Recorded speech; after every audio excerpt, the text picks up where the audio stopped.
Vamos lá, guerreiro.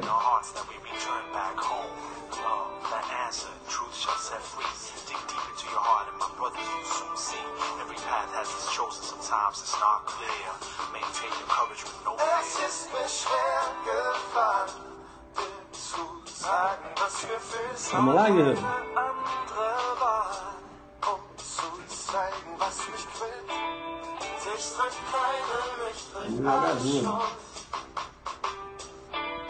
Ich hab das alles wirklich nicht gewollt.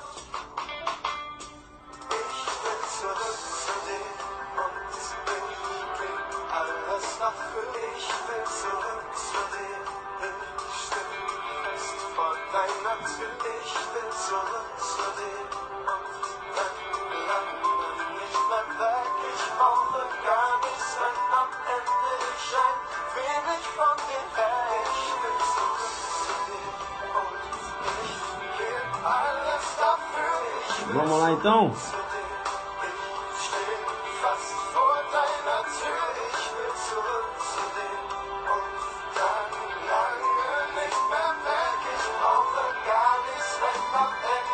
Vamos lá.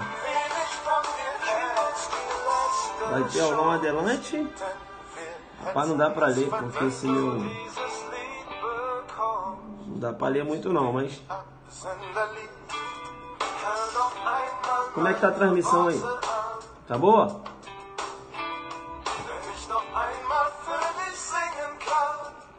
Vamos lá então. Vamos jogar duro, né? Bacana, vou chegar aqui na minha musiquinha e tal. Vou dar uma parada e tal. Jogar duro com você agora, né? Veja só, a gente continua, né? Ontem eu comecei, vou resolver mais 5 questõezinhas com vocês aqui, beleza? Mais cedo hoje, né? Que eu tenho que jogar o duro depois. Deixa eu te falar uma coisa, aulão adelante, né? Aulão adelante, Polícia Militar do Distrito Federal. Olha, corre lá, temos vagas ainda para o aulão adelante da Polícia Militar do Distrito Federal, né? Veja, estamos inclusive aí trocando de local, depois eu vou informar para vocês. Corre lá e faz a sua inscrição, quem vai fazer o aulão adelante para a Polícia Militar do Distrito Federal. Você que é de fora de Brasília e quer participar do nosso aulão, que vai ser aqui em Brasília, joga duro, né? Mora aqui em Goiânia. Professor, não vou fazer a Polícia Militar do Distrito Federal não, mas eu quero participar desse aulão, porque vai ter constitucional, administrativo, penal, processo penal, ação extravagante. Então, eu tenho que ir nesse aulão, beleza? E você também que é de Brasília e está estudando para a Polícia Civil do Distrito Federal, vou te dar um bizu, hein, de amigo. E eu não jogo conversa fora. Vai nesse aulão da PM, irmão. Vai porque o jogo vai ser duro. Olha só esse aulão que nós realizamos lá no Rio Grande do Sul. Você está percebendo o nível das questões? Sim ou não? Está percebendo o nível das questões? Então veja, qual a diferença desse aulão da Polícia Civil de Mato Grosso do Sul para a Polícia Militar do Distrito Federal? Não tem. Nível lá em cima. O couro vai comer. Beleza? Tranquilo. O aulão da Polícia Civil de Minas Gerais vai ter, né? Para delegado, até semana que vem nós iremos anunciar. Eu falo para vocês, eu posso começar? Sim ou não? Posso começar? Vamos lá, né? Isso aí, né? Vamos lá então. Posso começar? Já está disponível de Minas? Ainda não. Temos vagas ainda para a Polícia Militar do Distrito Federal e também nosso aulão adelante para delegado da Bahia. Beleza? Posso começar? Vai lá e pega seu material, pega o seu código penal. Você sabe que comigo, resolvendo questões, você precisa de duas coisas, né?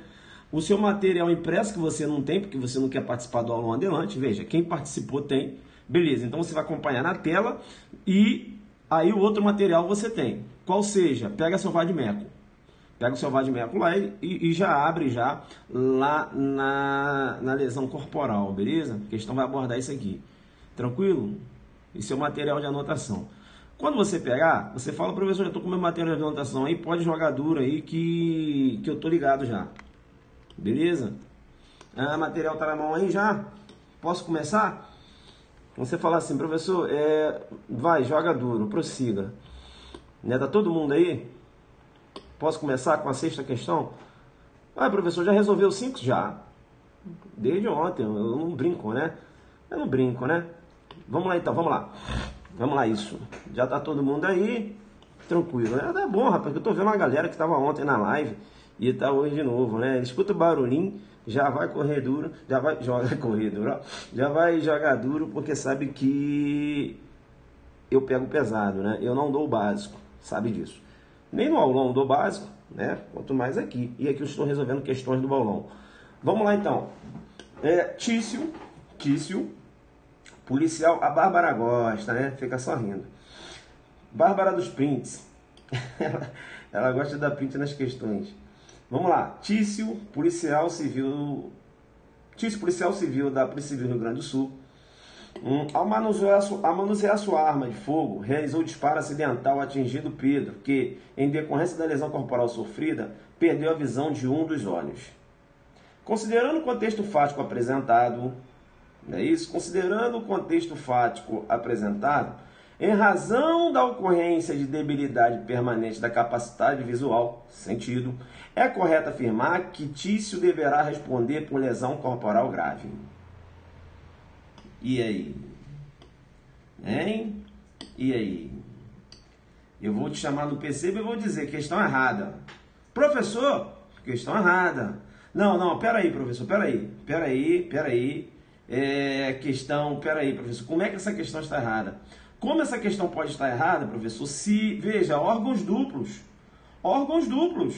Então, veja, professor, se ele perdeu um dos olhos, né? Se ele perdeu um dos olhos, é porque ele continua enxergando com o outro.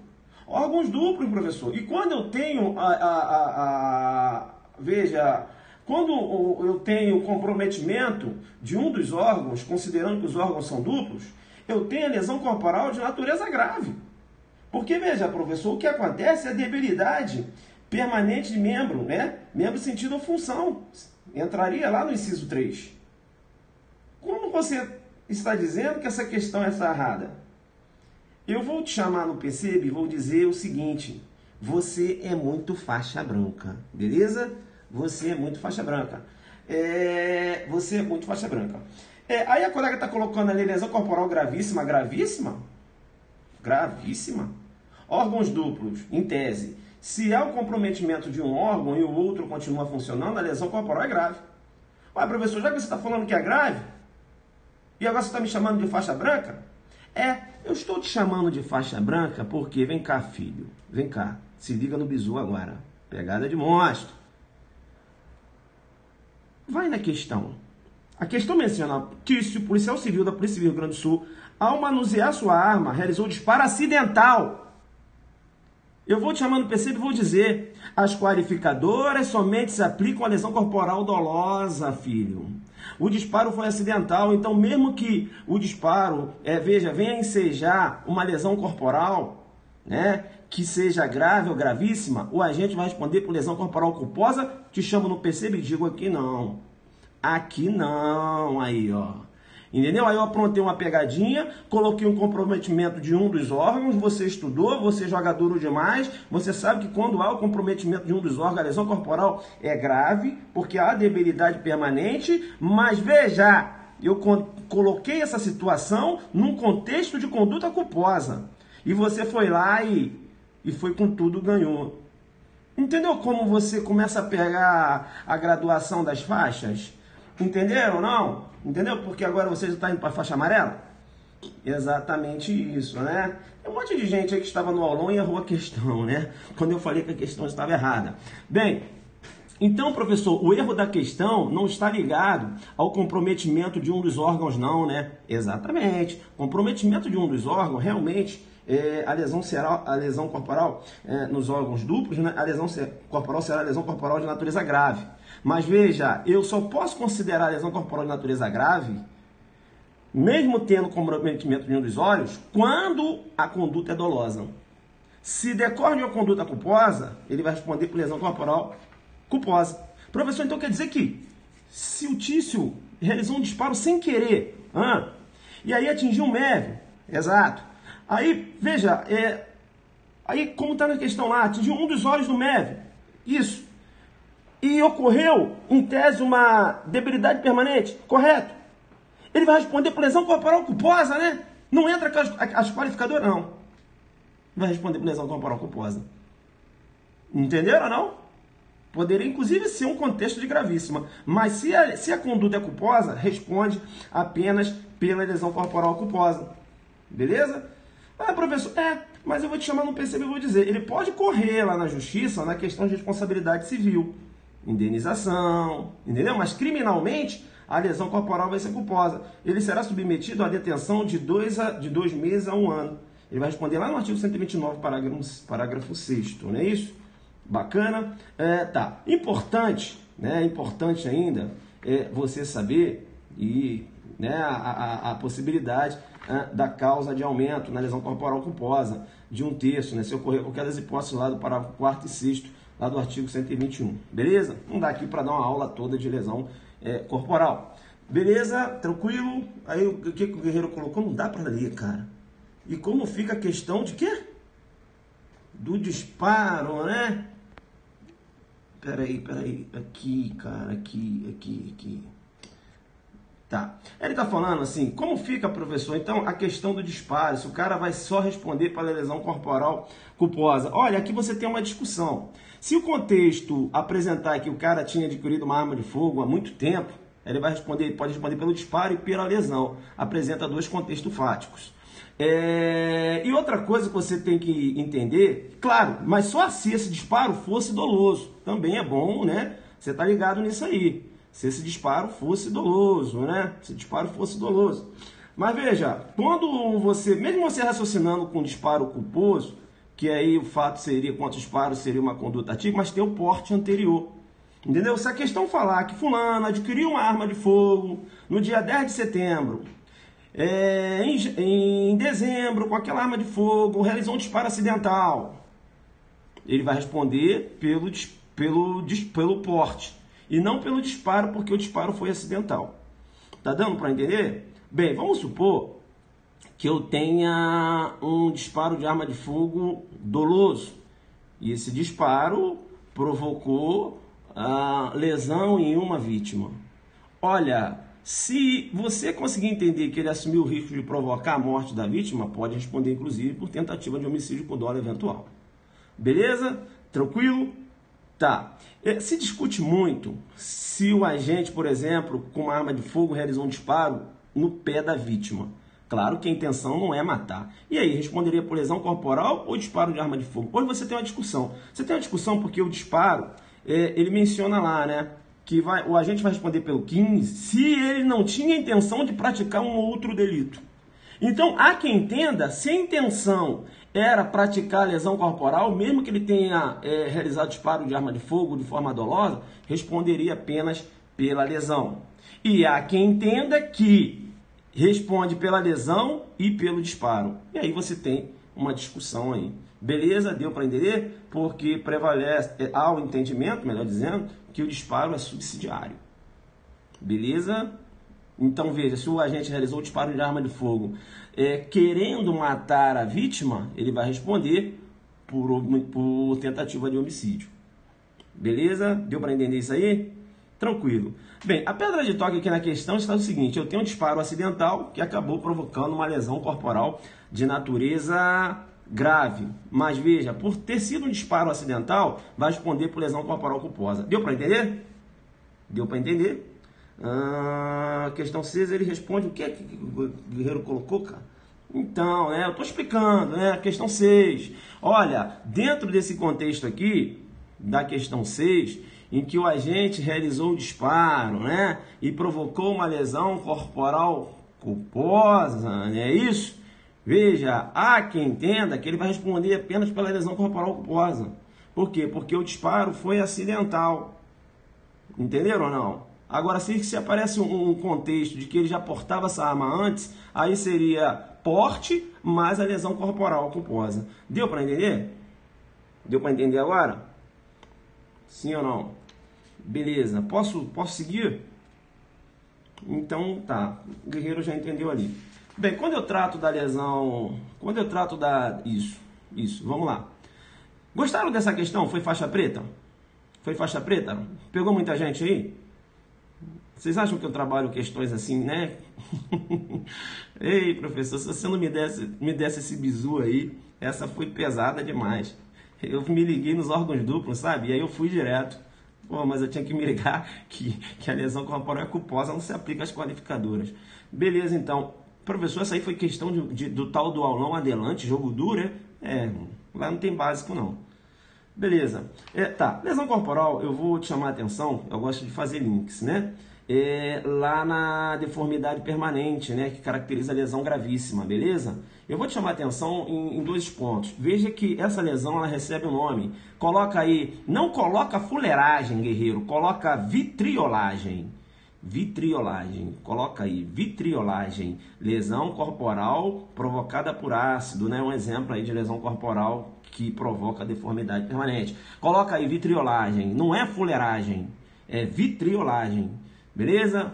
Isso, não vai chegar lá na sua prova e falar, lembrei, essa lesão corporal aqui provocada por ácido, o professor falou, lembrei, é fuleiragem. Não, fuleiragem tu vai ganhar um 0 na cabeça, né? É vitriolagem. Colocou aí, guerreiro? Eu posso seguir sim ou não? Sim. Eu vou seguir e vou te chamar no Perceba para dizer o seguinte, o STJ tem posicionamento acerca da lesão corporal que provoca deformidade permanente. Você vai verificar na doutrina que você estudou que uma cirurgia plástica posterior, um procedimento cirúrgico posterior que venha a eliminar ou reduzir essa lesão, afasta a qualificadora. Na doutrina! Na doutrina. Na doutrina, por quê? Olha, vai cair na sua prova. Por quê?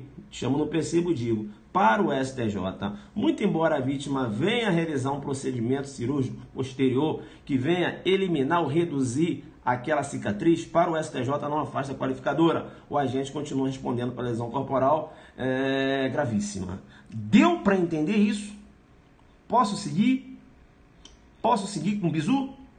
Eu vou seguir com o bizu e vou dizer para você o seguinte, parágrafo 4º também importante, tá? Ele fala lá da lesão corporal privilegiada. Veja que não só no homicídio, mas também na lesão corporal, se o agente comete o crime impelido por motivo de relevante valor social ou moral ou sob o domínio de violenta emoção, logo em seguida a injusta provocação da vítima, o juiz pode reduzir a pena de 1/6 a 1/3. Também se aplica aqui a lesão corporal. É o que eu vou chamar de lesão corporal privilegiada. Beleza? Tranquilo. Te chamo no Perceba ainda e digo, se liga no que eu vou falar. Se liga no que eu vou falar. Parágrafo 8º também na lesão corporal cai direto.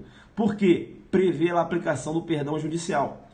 Perdão judicial previsto lá na lesão corporal culposa, no artigo 121. Então, se a lesão corporal ela for culposa, há a possibilidade de perdão judicial, desde que aquele fato tenha provocado, melhor dizendo, consequências tão graves para o autor que não há necessidade da aplicação da pena. Professor, me dá um exemplo. Eu te chamo no Perceba e digo que eu tenho uma mãe que ela foi dar marcha ré no carro. Rapaz, tu acredita que o filho dela estava atrás do carro, ela acabou passando, que esse carro, veja, atropelou o filho, Atropelou o filho ali. Tu acredita? Complicado, né?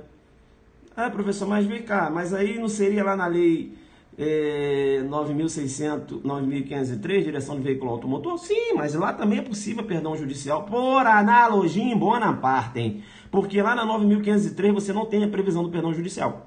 Por analogia em bona parte, você aplica lá. Vamos supor, então, te chamo no Perceba e digo, eu tenho um pai, ele é policial, eu tenho um pai, ou não, vamos colocar aqui, eu tenho uma pessoa que ela tem porte de arma de fogo, e sem querer, cara, realizou um disparo, acabou atingindo o filho, provocou uma lesão corporal ao filho. Veja, o juiz pode conceder o perdão judicial. Entenderam? Aquele mesmo raciocínio lá do homicídio. Tá. Parágrafo 9 também é importante, Você está aprendendo a estudar? Deixa eu te perguntar uma coisa, não estou me matando aqui à toa. Você viu que eu apontei uma questão de lesão corporal e comecei a pegar os parágrafos importantes no mesmo estudo? Viu que eu não só fiquei lá no 129, parágrafo 2º, ou lá no parágrafo 2º. Veja que eu não fiquei só lá no 129, parágrafo 1º e no 2º. Viu como eu vim aqui trabalhando os parágrafos importantes da lesão corporal? Então tem que aprender. Aí aqui eu falei do parágrafo 8º, falei do perdão judicial, já caí no parágrafo 9º. Eu já caí no parágrafo 9º para dizer que, detalhe, lesão corporal no âmbito de violência doméstica. Você está com o teu vá de meco aí, tu não é bobo. Porque eu estou aqui dando diversos bizus e você está acompanhando e botando os bizus aí. Se liga no que fala o parágrafo 9º. Se a lesão praticada contra ascendente, descendente, irmão, cônjuge ou companheiro, ou com quem convivia ou tenha convivido, ou ainda prevalecendo um agente das relações domésticas, coabitação e hospitalidade, pena de detenção de 3 meses a 3 anos. Olha só, presta atenção no que eu vou falar. Tá, ele fala aqui que a pena vai ser de 3 meses a 3 anos. Aí eu tenho uma mãe, eu tenho uma esposa que agrediu o marido, lesionou o marido. Eu tenho lesão corporal. Aí esse caso foi lá para a delegacia. Então veja, presta atenção no que eu estou falando. Eu tenho a mulher que agrediu o homem. Eles são casados. Esse caso foi para a delegacia. O delegado, diante desse contexto fático, eu te pergunto, o delegado vai lavrar um termo circunstanciado?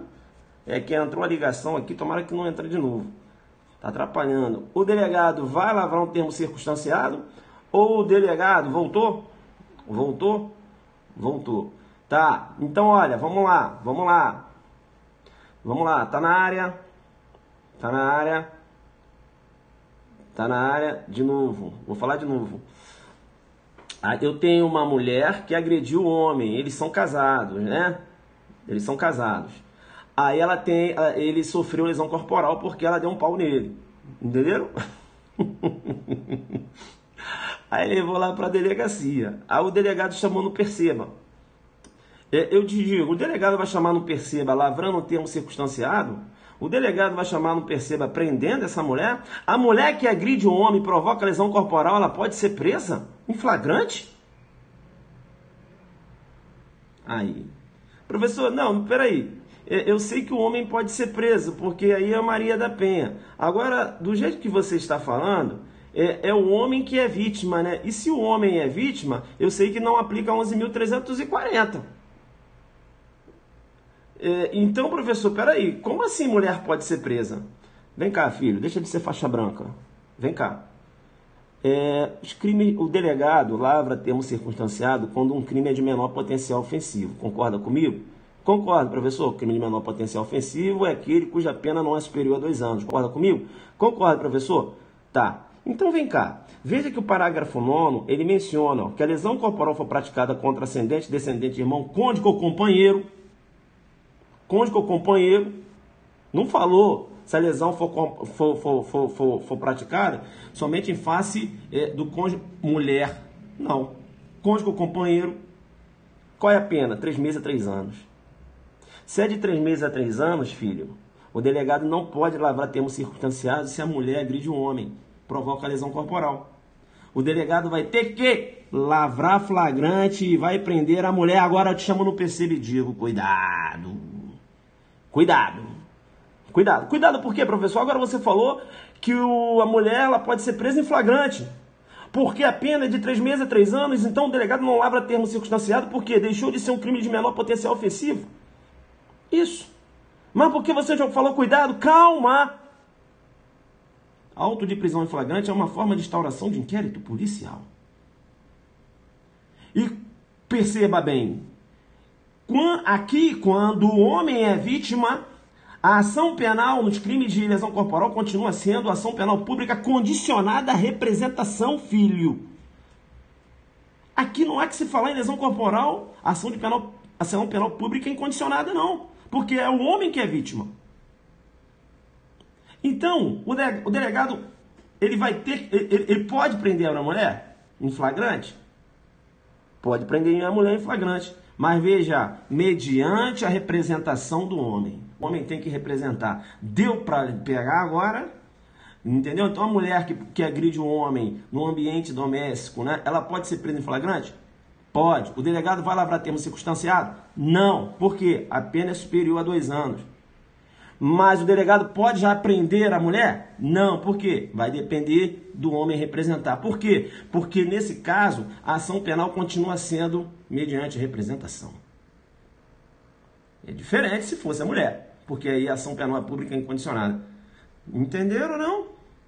Aí o cara fica falando, tem uma lei João da Penha, que a mulher pode ser presa se ela agredir o homem. João da Penha, que porra de João da Penha, guerreiro?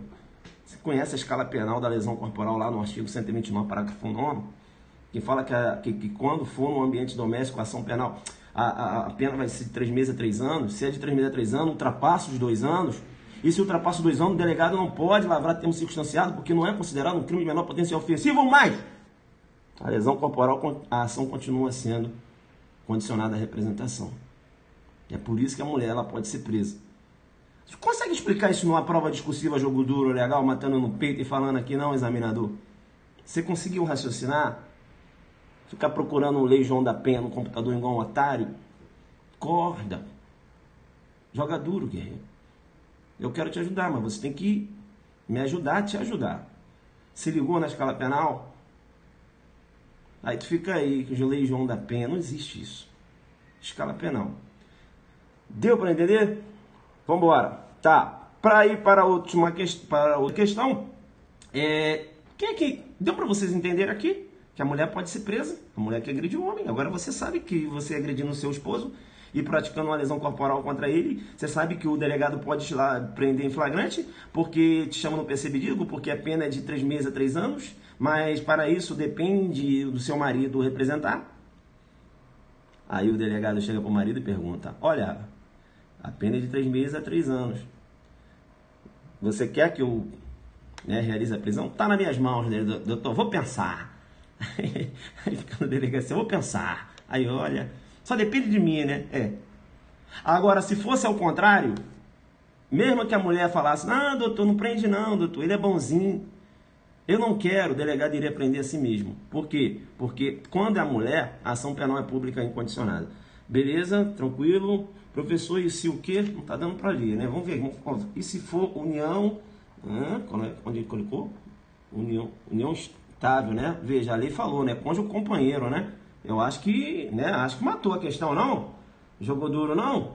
Cônjuge companheiro, né? Vambora, né? Eu vou para o parágrafo 12. Vai marcando. Guerreiro, então o que eu falo? Tu não tem que ficar, sabe... Lesão corporal, vai estudando esses parágrafos que eu te dei, que são parágrafos que você tem que estudar sempre. Se der, tu estuda o restante aqui. Mas estou te dando o jogo duro, entendeu? Com tática. Beleza?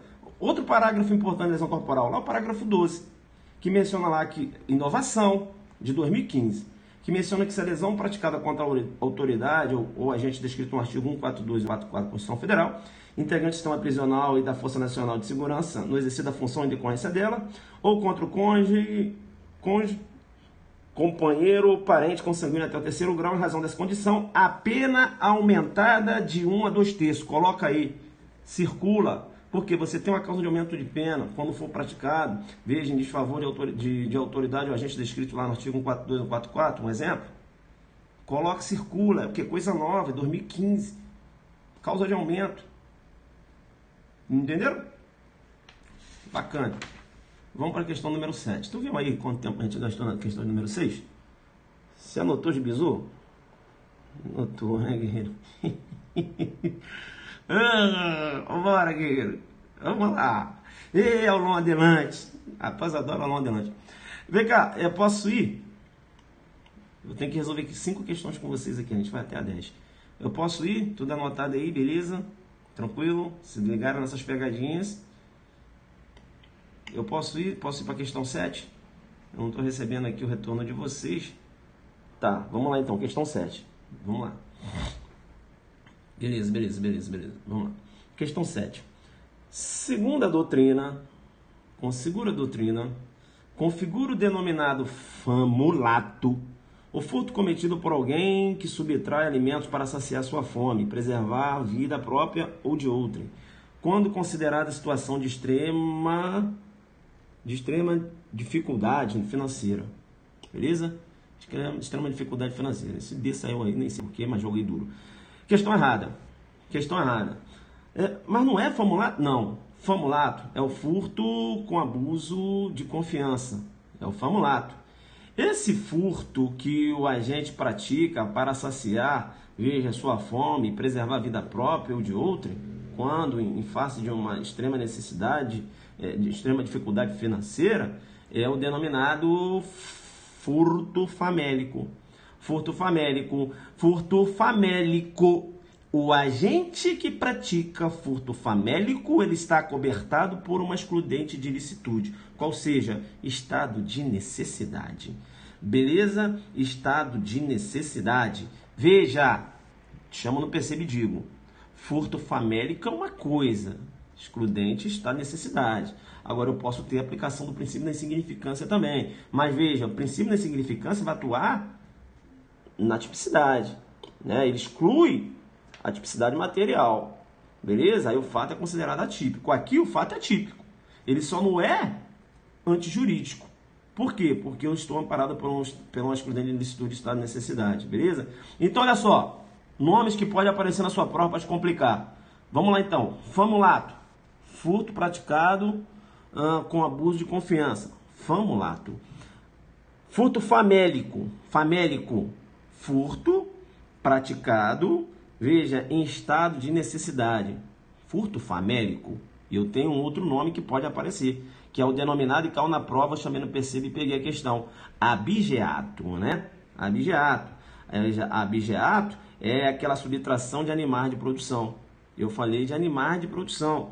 Veja que o abigeato, previsto lá no artigo 155, parágrafo 6º, a pena de reclusão de 2 a 5 anos, né? Se a subtração for de semovente domesticável, de produção ainda que abatido dividido em partes no local da subtração. Olha só, vou te chamar no perceba. Quando você vai aí no seu 155, parágrafo 6, já joga uma seta. Joga uma seta lá e escreve assim, ó, fazer link, isso, fazer link com 180A. Né, que a receptação também de animal de produção é uma receptação qualificada também. Né? Veja, inclusão na Lei 13.330. Animal de produção. Eu estou te falando isso porque se o tiço ele subtrai um cachorro, ou um gato, eu tenho um furto simples e não um furto qualificado. Por quê? Porque o cachorro e gato não é animal de produção. Deu para entender isso? Bacana. Tá, posso ir para a questão de número 8? Bacana essa questão aqui? Tranquilo, né? Questão de número 8 agora. Vocês estão na área aí? Posso ir para a questão número 8? Questão de número 8, que eu vou fechar aqui com a questão de número 10, né? Fecha aqui com a número 10. Número 10, eu ia fazer uns comentários aqui na número 10, de repente eu fecho com a número 9. Não tá travando? Como é que tá aí, pessoal? Tá travando? Vocês não pegaram a explicação da 7, não? Tá travando? Como é que tá? Aqui tá bacana. Aí, ó, deu um ok aqui, né? Tá, vamos para 8. Vamos para 8. Vamos para 8. Vamos para 8. Vamos para 8. Vamos para 8. Vamos para 8. No tocante ao delito de furto, tá, vamos lá. No tocante ao delito de furto, em decorrência da aplicação do princípio da insignificância, tá travando demais? Então vai ter que pegar aí na... Travou. Travando aqui também. Tá bom. Tá. Mas deu pra pegar. E aí, dá pra fazer? Vamos fechar pelo menos a questão 8, então. Beleza? E a gente continua então depois. Vamos lá, vamos fazer pelo menos a questão 8. Porque o sinal não tá bom e a gente continua depois lá para a questão 9. Né? Vamos fazer a questão 8, a gente faz a questão 8 no jogo duro total. Diversos comentários, a gente fecha aqui, beleza? Não deu para resolver mais questões, então não deu. Também não adianta. Vamos lá. No tocante ao delito de furto, em decorrência da aplicação do princípio da insignificância, se o criminoso é primário e é de pequeno valor a coisa furtada, o juiz pode substituir a pena de reclusão pela de detenção, diminuí-la de 1 a 2 terços ou aplicar somente a pena de multa. Questão errada. Questão errada. Professor, como errada? Como errada, professor? Essa aí não seria o furto privilegiado? Veja, se liga. Realmente, calma, vamos lá. Realmente a lei prevê, a lei menciona, né? O Código Penal menciona que se o criminoso é primário e é pequeno valor a coisa furtada, o juiz pode substituir a pena de reclusão pela pena de detenção, diminuí-la de 1 a 2 terços ou aplicar somente a pena de multa. Realmente a lei menciona isso. Menciona lá no artigo 155, parágrafo 2º. É o denominado furto privilegiado, mas calma, o furto privilegiado, a diminuição da pena não decorre da aplicação do princípio da insignificância, não, filho. Olha aí a questão falando em decorrência da aplicação do princípio da insignificância. Não. Quando você trata de princípio da insignificância, você não pode pensar em causa de diminuição. Por quê? Porque você só trata de causa de diminuição quando você tem o crime constituído. Se você fala de princípio da insignificância, você vai tirar uma estrutura do crime, ou seja, o fato típico. O princípio da insignificância exclui a tipicidade material, filho. Se exclui a tipicidade material, veja, você vai retirar uma das estruturas do crime, qual seja o fato típico. Então, quando eu falo em causa de diminuição de pena, em furto privilegiado, é porque o fato é típico.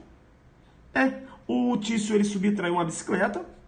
A bicicleta não, ele subtraiu um bem. Esse bem custa aí R$900. É considerado um bem de pequeno valor. Professor, como é que você sabe? Porque a jurisprudência entende que o pequeno valor é aquele que não ultrapassa um salário mínimo. Beleza? Entenderam? Então, veja, o fato é típico. Você vai ter a causa de diminuição pelo valor, porque, veja, o valor é pequeno valor, aí vai ensejar a causa de diminuição, considerando ainda que o agente é primário. Entenderam? Mas não é em decorrência do fato do princípio da insignificância. Beleza? Porque se eu falo em princípio da insignificância, olha, deixa eu falar uma coisa, princípio da insignificância não é compatível com causa de diminuição de pena, porra. Eu só posso diminuir a pena de um crime. E a princípio da insignificância exclui o fato típico. Se exclui o fato típico, eu não tenho a constituição de um fato criminoso. Deu para entender essa pegadinha boa aí? Eu misturei lá a princípio. Professor, você não podia ser examinador não, porque você é jogador demais. Essa eu caía, porque essa redação aí, eu lembro dessa redação, eu lembro do furto privilegiado, tá igualzinho na lei. Mas aí você meteu esse princípio de significância e eu faço confusão, o princípio de significância com furto privilegiado, com causa de diminuição. Essa eu dancei, mas agora você não dança mais. Beleza? Furto privilegiado não tem nada a ver com a aplicação de princípio de significância. Se eu aplico o princípio de significância, veja, eu não tenho que falar em causa de diminuição. Eu só posso falar de causa de diminuição quando não é possível a aplicação do princípio da insignificância, mas o bem tem um valor menor que um salário mínimo. Deu para entender? Ou travou tudo? Deu para entender? Bem, tá. Falando do princípio da insignificância, tá? Veja, agora eu estou falando do princípio da insignificância, já que eu fiz um link, vou falar do princípio da insignificância. É bom, né, você saber, o princípio da insignificância decorreu lá dos estudos do professor Klaus Roxin, não é isso? E quais seriam os requisitos? Mínima ofensividade da conduta, nenhuma periculosidade social da ação, reduzido grau de comportamento, reduzido grau de comportamento do agente e a inexpressividade da lesão jurídica provocada. Beleza? Esses requisitos aí você tem que estar ligado. Tá, quando eu falo do furto privilegiado, é sempre bom você saber que o furto o privilégio, né, previsto lá no parágrafo 2º, ele pode ser aplicado ao furto qualificado, desde que a qualificadora seja de ordem objetiva, beleza? Se eu tenho uma qualificadora de ordem subjetiva, eu não posso aplicar o privilégio. Como assim? Furto praticado mediante abuso de confiança. Tá travando, né? Tá travando. Não, beleza. Então, vocês conseguiram pegar essa explicação? Não, né? Travou demais. Isso. Tá. Súmula, né? Súmula 511 do STJ. Beleza? Pessoal, o que acontece? Infelizmente, não sei o que está acontecendo hoje. Jogo duro total, acho que não sei o que aconteceu, não sei, eu peguei leve aqui. Eu queria resolver as 10 questões, mas não vai ser possível porque tá travando demais, né? A galera tá reclamando. Aí você marca aí.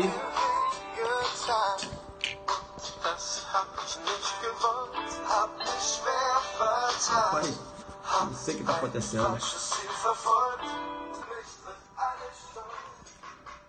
Vira pra cá. Pessoal, mas deu para pegar alguma coisa? Eu tava falando aqui sozinho esse tempo todo. Vocês estão na